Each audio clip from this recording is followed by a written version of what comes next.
আসসালামু আলাইকুম আমার প্রিয় আপু ভাইয়ারা, আশা করি আপনারা সবাই অনেক অনেক ভালো আছেন। আমি আলহামদুলিল্লাহ ভালো আছি। গত কয়েকদিন ভিডিও দিতে পারিনি, জানি না কয়েকদিন ভিডিও দিতে পারিনি, তবে ভিডিও না দেওয়ার জন্য অনেক অনেক দুঃখিত। এখনও আমি বাসায় নাই। একে তো আলিফের বাবা অসুস্থ, তারপরে বাসায় এসেছি, রাজশাহী এসেছি।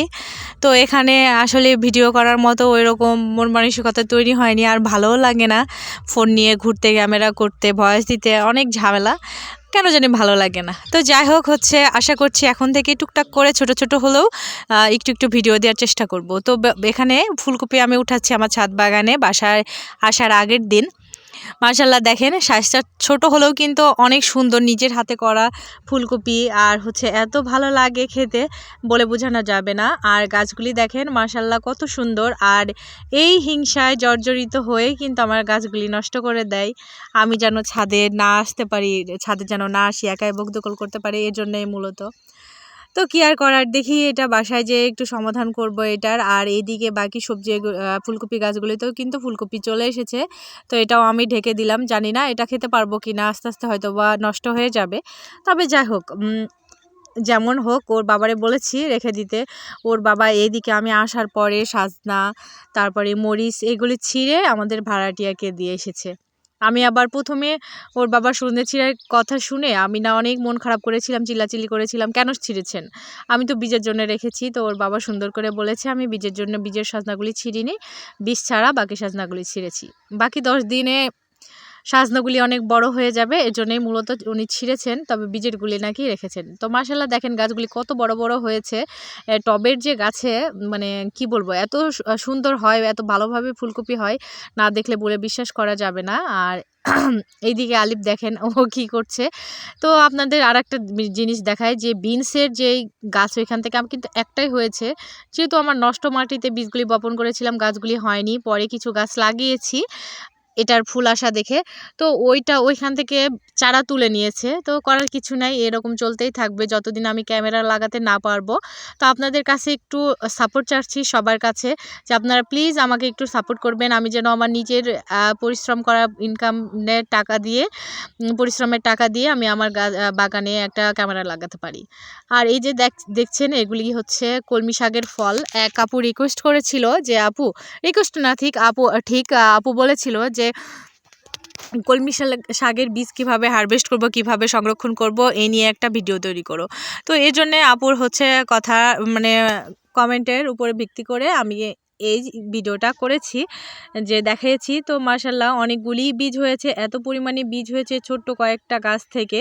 তো আমি কিন্তু কয়েকটা বীজ বার করার পরেই আপুর কথা মনে পড়েছে, যে এক আপু তো আমাকে বলেছিল কিভাবে কলমি শাকের বীজ বের করে। তো এই যে দেখেন, আমি এখানে আরও 2টা বীজ ছিঁড়ে নিচ্ছি। এই বীজগুলি কিন্তু এই অবস্থাতেই হারভেস্ট করতে হয়, মানে তুলে নিতে হয়। এর চেয়ে যদি আমরা একটু কাঁচা অবস্থায় রাখি তাহলে কিন্তু ভালো হবে না। আর এই যে দেখেন, বড় বড় বীজগুলি রেখে কিন্তু ছোট যে বীজগুলি দেখাচ্ছি, এগুলি কিন্তু এইরকম শুকনা যে ফলের বীজ, এইরকম একদম পারফেক্ট। এটা যদি আমরা এখন রোদও না দিই তাহলে কিন্তু হবে না। আর বড় সাইজের বীজগুলি হলো এইরকম হালকা হলুদ হয়ে গেছে, এ ধরনের ফলের বীজ। তো আপনারা চেষ্টা করবেন সবসময় শুকিয়ে বীজটা সংরক্ষণ করার জন্য। আর বীজটা শুকানোর পরে কিন্তু ফেটে যায় না, নষ্ট হয় না, খুব নরম হয়ে থাকে, পাতলাটা চামড়াটা, মানে স্কিনটা অনেক নরম হয়ে থাকে, সমস্যা হবে না, বীজ ঝরে যাবে না। তো আপনারা চেষ্টা করবেন বীজ পাকার পরে সংরক্ষণ করার জন্যে। এই বীজটা এখন ছায়া জায়গায়, যেমন বারান্দায় যেখানে আলো আসে, কিংবা রোদের তাপ আসে না, এমন জায়গায় 2-1টা রোদ দিয়ে তারপরে কিছুটা হলুদ মাখিয়ে কিন্তু আপনি অনেক দিন সংরক্ষণ করতে পারবেন। অবশ্যই আপনাদের যাদের ফ্রিজ আছে তারা কিন্তু নর্মাল পোর্শনে একটা এয়ার টাইট বক্সে বা জিপার যেই ব্যাগগুলি থাকে সেটাতে রেখে হালকা করে হলুদ মাখিয়ে রেখে দিবেন, তাহলে কিন্তু অনেক দিন বীজ ভালো থাকবে।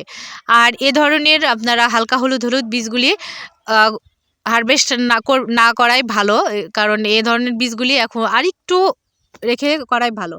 আর ইদানিং দেখি আমার ঘরে সবাই অ্যালোভেরা ব্যবহার করছে, যদিও আমি করছি না, এই জন্য অ্যালোভেরা আজকে নিয়ে নিলাম।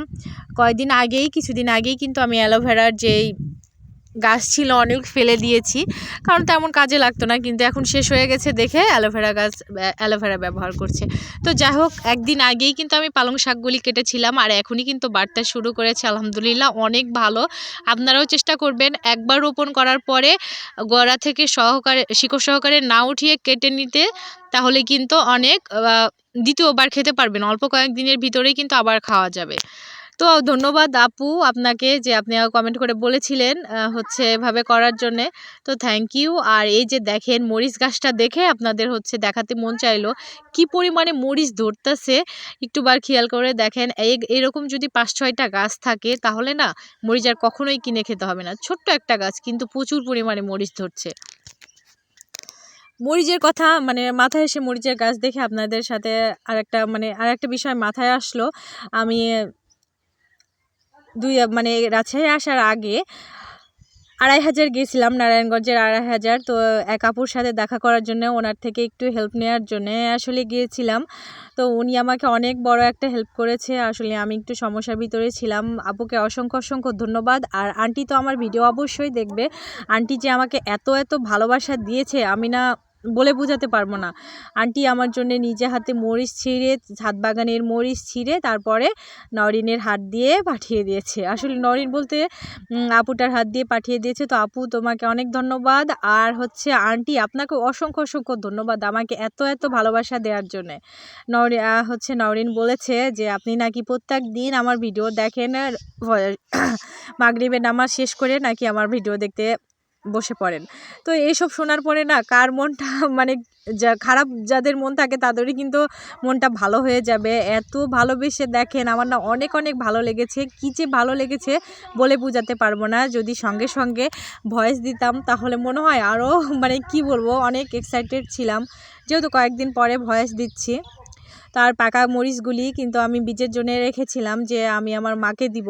তো মায়ের জন্য আনতে ভুলে গেছিলাম। তো বাসায় যেয়ে আমি এখান থেকে পাকা মরিচগুলি কাজ করার চেষ্টা করব। আর এই মরিচগুলি আন্টি আমি কিন্তু একা খাইনি, আমার ভাড়াটিয়াকে দিয়েছি, 2 ভাড়াটিয়াকে, আর আমি খেয়েছি। আজকের মতো এ পর্যন্ত।